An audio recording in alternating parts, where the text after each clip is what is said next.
Hello and welcome to Pickleball Therapy, the podcast dedicated to pickleball improvement. Hope you're having a great week. My name is Tony Roig. I am your host of this podcast. You know me from Into Pickle on YouTube and also from We Are Pickleball with my partner, CJ Johnson. I was going to say our friend and my partner, CJ Johnson, who you may also know from Better Pickleball.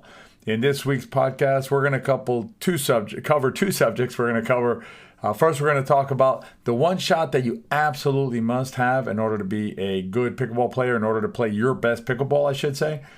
And then in the podcast, we're going to cover the pickleball ladder, not the ladder from a league. We're going to cover the ladder that ends up happening when we play pickleball as we're improving. We're climbing up this ladder. We'll talk a little bit about the kind of the tricky subject of what we do once we've gone up the ladder. What happens to the ladder then? So if you want to find out what the most important shot in pickleball is, stay tuned for the podcast. As a pickleball player, you are no doubt working on your game. But are you also working on your vision? Doesn't it make sense that better vision will lead to better pickleball? Not to mention better night driving. CJ and I rely on the experts at Visual Edge to help us track those balls so we don't ever miss a shot. If you're ready to take your vision and perhaps your game to the next level, join us inside Visual Edge. I'll link to it below. We'll see you inside. All right, CJ and I finished three successive camps. So that's basically 2 3-day camps and 1 2-day camp here in Tampa. So I'm a bit cooked being on the court all day these days. Not used to that. It's not my. It wasn't my prior life wasn't like that. I was more of a desk and computer person. So it has cooked me. But anyway, I wanted to get the podcast out to you because one of the things that I was reminded of was about this one shot, and it's kind of it's a pretty pedestrian shot if you want to use that term, or just a regular, everyday shot, kind of like a pepper grinder and a salt shaker on a table, just kind of normal things that you have around the kitchen, nothing crazy. And it's one of those kind of shots that you don't spend a lot of time thinking about. But when you really do think about it, you start to understand that it is the most important shot in pickleball, and it is the shot that can radically alter your game. And to be clear, we're not being hyperbolic here. So this is not one of those things that you hear someone say, you got to learn this shot and then you'll be amazing. And maybe it's the backhand roll volley or something, a sexy shot. This is not those types of shots. This is a shot that I guarantee you're hitting a ton of times every time you play, dozens of times when you play. But it's a shot that you're not paying enough attention to probably. And by not paying enough attention to it, it is probably costing you some points, and it is also not allowing you to play the best pickleball you can. When I started playing pickleball, the cardinal sin in pickleball was explained to me as missing the serve. So missing your serve was what was explained to me as being the cardinal sin of pickleball. I can't tell you that is how far that is from the truth. Nothing could be further from the truth than suggesting to a player that missing a serve is a cardinal sin. Am I suggesting to you that you should miss serves? Of course not. Get your serves in and work to get your serves in. But the serve is not even close to being the most important shot in pickleball. The most important shot in pickleball by a mile is the return of serve. What happens when you miss a return of serve is you give up a point. When you miss a serve, all you do is lose that serve. So it's a side out or half a side out because maybe your partner can still serve. But missing a serve is simply giving up the serve. Missing a return of serve is giving up a point. And giving up a point is way more consequential than giving up a serve or losing the serve. In theory, you can miss as many serves as you want and not lose a game. But you can only miss 10 returns of serve and still lose that same game. So you tell me, if you ask me to compare the relative importance of a shot that I can only miss 10 of and a shot that I can miss an infinite number of, the answer is pretty clear. The return of serve is the most important shot in pickleball. And I am pretty confident that a good number of you listening to this podcast are not paying enough attention to your return of serve. You're missing returns of serve and not noticing you're missing those returns of serve, or at least not having sufficient pain associated with missing that return of serve. You may notice it, right? Oh, I missed a return of serve. But you're equating it to missing a third shot drop or missing a serve. And it is not the same thing. you need to understand that when you miss a return of serve, it's a vastly different outcome than when you miss a serve or miss a third shot. I would further suggest to you that one of the most traumatic events that happens when you're playing pickleball is to pop the ball up. So you pop the ball up, the ball gets slammed back at you or your partner. It's a pretty traumatic experience, and most players remember those pop-ups and they just, cringe at popping the ball up. Again, I'm not suggesting that you want to pop the ball up. I understand how you feel about it, and I'm not saying you want to do that. But I assure you that errors on the return of serve are costing you way more points and are having a much bigger impact on your game than any number of pop-ups you may be hitting during that game. One of the things that's really important with the return of serve is, in addition to getting it in, is you want to hit a deep return of serve. The deeper you can hit your return of serve within a reasonable margin of error, right? You don't want to aim for the baseline because that invites hitting the return of serve out, right? Which is missing the return of serve. If you can hit the return of serve deep, what you do is you gain yourself time to get up to the non-volley zone line on your side. You also make the serve team's job as difficult as possible.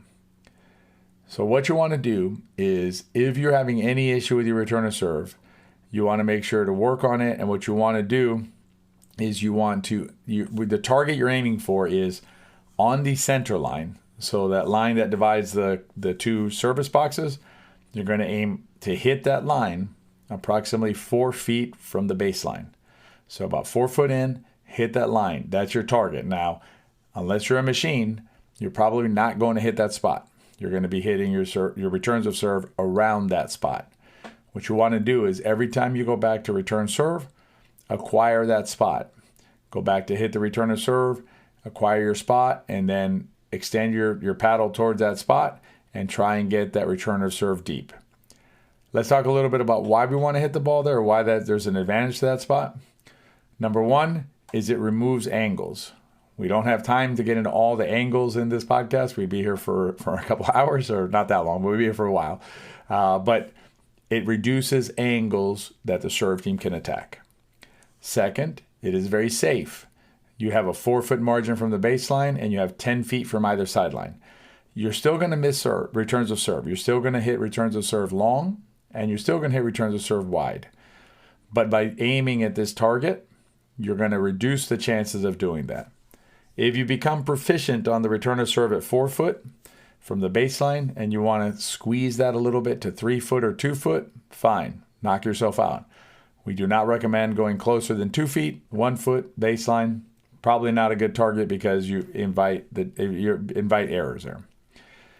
As I mentioned earlier, one of the things about the return of serve being deep that's helpful as well is it makes the server's job difficult. That return in the middle does that job perfectly fine. 4 foot from the baseline, right on the center line, makes the server's job difficult. An added benefit is that it can create confusion on the serve team. So the serve team sometimes has confusion as to whether the player on the left or the player on the right are going to hit that ball, hit the third shot from your return of serve. So our recommendation is center line, 4 from the baseline on your return of serve. Safe and deep. If you get your returns of serve deeper, more consistently, and avoid missing returns of serve, I assure you that you will see an improvement in your play and in your results.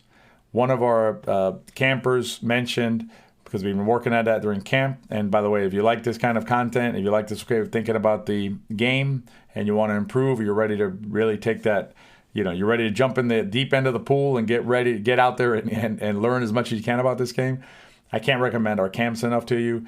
You can find our camps at wearepickleball.com/camps. We go over this and many other subjects that are relevant to pickleball and will help you become the best pickleball player you can be. But one of our camp attendees, one of our campers, mentioned that last night, I guess this camper is very addicted because we'd been on court for 5 hours, and he went out in the evening and still found some time to play. And he said he was playing with a pretty brand new player, pretty new player, against two players that were already knew how to play the game. So he's a good player, and a brand new player against two players that are pretty decent. And the only thing he told his partner to do was to return deep. And he could not believe the effect of that deep return and the way that it was able to basically propel them to victory with just one shot, a deep return to serve. And I'm gonna mention this player, this camper again in the riff, because we're going to be talking about the ladder and how the ladder applies. And I think that Brian is his name. I think Brian's play that evening not only illustrates the importance of the depth of return to serve, but also illustrates how we use the ladder effectively to continue to grow our sport, and not just grow our sport, but help ourselves have more players to be able to play with. Down in the show notes, I'll link to a video that we did about the return of serve. It explains it a little more, and maybe the visual will help you. But again, focus on your return of serve. It is the most important shot in pickleball. If you can improve this one shot, you will improve your game significantly. And one way you can do this in terms of practicing it is go to the court. You do not need a drilling partner. If you have a drilling partner, fantastic. You do not need a ball machine. If you have a ball machine, fantastic. But you don't need those. All you need is a bag or a bucket of balls. 10, 15, 20 balls is fine. 30 is fine. Whatever you have. Go out to the court. Position yourself on the return, on one of the return sides. Pick the target we're talking about. You can put a cone there. You can put a bottle of water, whatever you want there. And then drop balls to yourself and return them to that spot. You can increase the difficulty of the drill by moving the balls around. So you can toss the balls wherever you want. So you can toss them to the left or to the right, hitting forehands and backhands. You can toss them in front of yourself. You can toss them a little bit behind you, so you have to push back. Not ideal, because you'd want to avoid that, but you can get ready to deal with that when it happens. But most of the time, you're going to be tossing those balls left to right in front of you in a way that you can hit a return of serve. You're going to move forward, hit the return of serve, and acquire that target. Practice that over and over again, and you will definitely improve your return to serve. If you want to hear our thoughts on the pickleball ladder, pickleball play ladder, stay tuned for the riff. Are you planning on playing pickleball on an indoor surface, meaning a polished concrete or wood surface like in a gym? If you are, consider adding a pair of indoor pickleball shoes to your bag. There is a big difference between outdoor shoes made for a tennis court and indoor shoes made for a gym type surface. You can check out Tyrol's indoor shoes designed specifically for pickleball. It's the shoe that CJ and I both wear. I'll link to it below. All right, let's talk about the pickleball play ladder. And we're not talking again about that ladder league. It's ladder leagues are fine, but that's not what we're talking about here. What we're talking about is we're talking about this metaphor, this ladder that exists. I think it's a metaphor. I always get metaphors and analogies mixed up. But basically this idea that there's a ladder that we're all climbing, right? I'm on the ladder, you're on the ladder, the other players on the ladder, everybody's on this ladder. We're all climbing this ladder.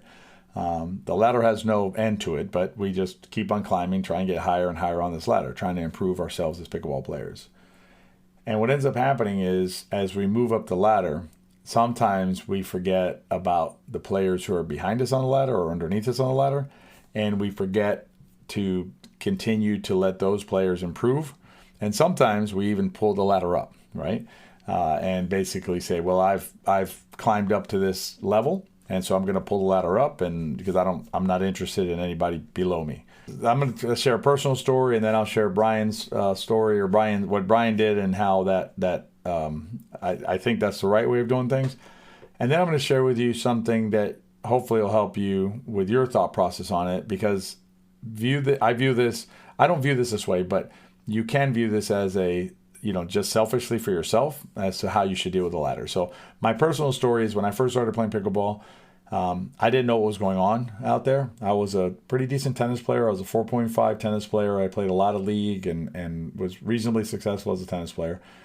And I started playing pickleball, and I just didn't really know how to play. And me and a good friend, Tom, we were kind of learning it together at the same time. We actually met playing pickleball, and then we were about the same age, and we started, we were playing some tournaments together and trying to get better together. And we got into a group of players who had players who were better than we were. And two in particular that I'll mention are Larry and David. Larry and David were as a team, they were the cream of the crop. They were not quite unbeatable by everybody, but they were tough to beat by everybody. And at that stage of our game, they were unbeatable. They were untouchable to Tom and I. Tom and I just couldn't take a game off them. David would taunt us with that in a kidding way, but he would just taunt us and say, "We'll play as long as you want, guys, because you're not going to take a game." And he was right. And that inspired us to keep working and working and working until we got to a point where we could compete with them. And I'm fairly confident in saying that today it would be very difficult for David and Larry to take a game off of Tom and I, because we've advanced in the game. We've kept on climbing up that ladder. But I couldn't gotten to where I've gotten to without them allowing us to continue climbing the ladder behind them. In other words, for them looking back or reaching down and helping us up this ladder, it would have been impossible, or maybe not impossible, but it would have been more difficult for Tom and I to get to where we are in the game today. The reason I say this story is because I think too often what I see are players who are out there who climb up the ladder, they get to a level that they want to play at, and then they just look up the ladder, right? They want to continue getting better, so they're looking for better play, but they don't look back down the ladder and say, you know what, I'm going to play with these players to help these players as well, to help these players continue to move up the ladder. And Brian, I think, did a really nice job, or a really nice thing the other night when he played with a brand new player against two players that were not as good as him perhaps, but better than the other player. And what that does is it allows the player that he was playing with to come into this game, to get their footing in the game, and to then hopefully enjoy the game and grow in the game. And the selfish thing I wanted to mention is this. Pickleball players don't magically drop out of the sky. Pickleball players, sometimes they'll move into your area, but other than that, they just don't appear. So if you're a pickleball player and you want pickleball players to play with for yourself, consider where you're going to get those players from. And a lot of times the players that you're going to end up playing with in a month or 6 months or 3 months are going to be players who today maybe aren't quite at your level. To the extent you can help those players improve and get better faster, that will improve the pool of players with whom you can play. So as you move up the ladder in pickleball, consider keeping your one arm up perhaps to reach up to a better player so you can continue improving. Keep the other hand down to reaching down to the players who are behind you, working up the ladder behind you. Help them improve. Help pickleball grow in your area, get strong in your area, and what you'll end up seeing is the entire, the whole thing about rising tides brings up all ships. That'll happen in your area. Hope you enjoyed this week's podcast. If you enjoyed it, please consider giving it a rating or review on whatever platform you're listening to. And also share it with your friends. If you like the podcast, they probably will too. We'll see you at next week's episode of Pickleball Therapy. In the meantime, have a great week and be well out there.